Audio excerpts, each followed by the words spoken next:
Salvete, Banyambe. Selamat pagi saudara-saudari yang dikasihi Kristus. Mari kita mengawali hari baru dengan mendengarkan firman Tuhan yang diambil dari Injil Markus bab 6 ayat 17 sampai 29. Tuhan bersamamu. Inilah Injil suci menurut Markus. Sekali peristiwa, Herodes menyuruh orang menangkap Yohanes dan membelenggunya di penjara demi Herodias, istri Filipus saudaranya, karena Herodes telah mengambilnya sebagai istri. Sebab Yohanes berkali-kali menegur Herodes, "Tidak diperbolehkan bagimu mengambil istri saudaramu." Karena itu Herodias menaruh dendam pada Yohanes dan ingin membunuh dia, tetapi tidak dapat, sebab Herodes segan kepada Yohanes karena ia tahu bahwa Yohanes adalah orang-orang yang benar dan suci. Jadi ia melindunginya. Ketika ia mendengarkan Yohanes, hatinya selalu terombang-ambing, namun ia merasa senang juga mendengarkan dia.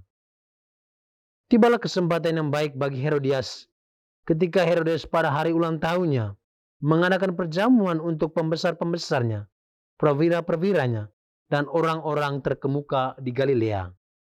Pada waktu itu, anak perempuan Herodias tampil lalu menari, dan ia menyenangkan hati Herodes dan tamu-tamunya. Raja berkata kepada gadis itu, "Mintalah kepadaku apa saja yang kau ingini, maka akan kuberikan kepadamu." Lalu bersumpah kepadanya, "Apa saja yang kau minta dariku, akan kuberikan kepadamu, sekalipun setengah dari kerajaanku." Anak itu pergi dan menanyakan ibunya, "Apa yang aku harus minta?" Jawabnya, "Kepala Yohanes Pembaptis." Lalu cepat-cepat masuk menghadap raja dan meminta, "Aku mau supaya sekarang juga engkau berikan kepadaku kepala Yohanes Pembaptis di atas sebuah pinggan." Sangat sedihlah hati raja, tetapi karena sumpahnya dan karena tamu-tamunya, ia tidak mau menolaknya. Raja segera menyuruh seorang algojo dengan perintah supaya membawa kepala Yohanes. Orang itu pergi dan memenggal kepala Yohanes di penjara. Ia membawa kepada kepala itu di sebuah pinggan dan memberikannya kepada gadis itu, dan gadis itu memberikannya pula kepada ibunya. Ketika murid-murid Yohanes mendengar hal itu, mereka datang dan mengambil mayatnya, lalu membaringkannya dalam kuburan. Demikianlah sabda Tuhan. Saudara-saudari yang dikasihi Kristus, tema kita hari ini adalah berani menyuarakan kebenaran di tengah tantangan. Hari ini gereja merayakan peringatan wajib kemartiran Santo Yohanes Pembaptis. Dia adalah nabi besar, sosok teladan iman, keberanian, dan pembela kebenaran Tuhan. Yohanes Pembaptis dinyatakan sebagai martir agung karena rela mengorbankan nyawanya demi menjaga kesucian hukum pernikahan. Dalam Injil hari ini, mengisahkan Yohanes Pembaptis ditangkap, dipenjara, dan dipenggal kepala. Dia dibunuh karena menegur perbuatan bejat Raja Herodes yang merebut Herodias, istri saudaranya. Yohanes berkata, "Tidak halal engkau mengambil istri saudaramu." Teguran ini perbuatan benar, tetapi Herodes melihatnya sebagai ancaman. Kebencian tumbuh dalam hatinya karena takut kehilangan muka. Herodes memerintahkan menangkap Yohanes dan memenjarakannya supaya aibnya tidak terbongkar. Herodias menaruh dendam dan bermaksud membunuhnya. Akhirnya dendam dan rencana jahat mereka terkabulkan.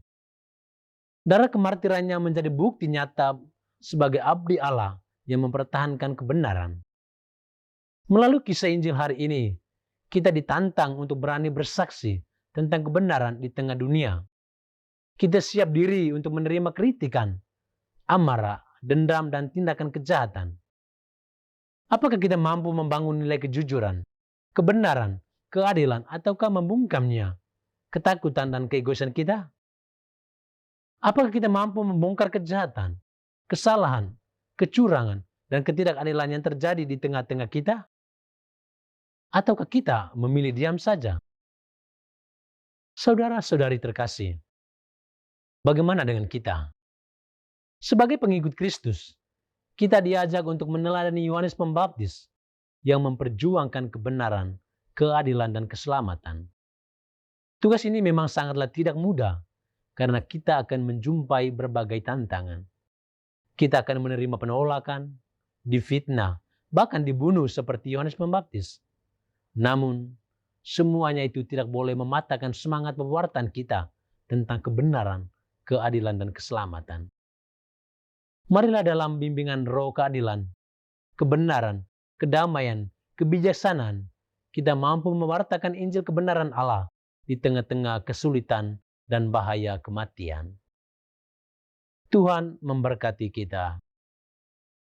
Marilah kita berdoa. Tuhan, pagi ini kami kembalikan naikkan puji dan syukur kepadamu. Terima kasih karena Engkau sudah menjaga kami saat kami tidur maupun bangun. Terima kasih untuk udara sejuk dan segar pagi ini. Kami mohon, bukalah mata hati kami, agar kami mampu memandang kemurahan dan karya-Mu. Rahmatilah kami dengan kuasa Roh-Mu, agar kami mampu untuk bertobat dan memuji serta memuliakan-Mu melalui pekerjaan dan pelayanan kami hari ini.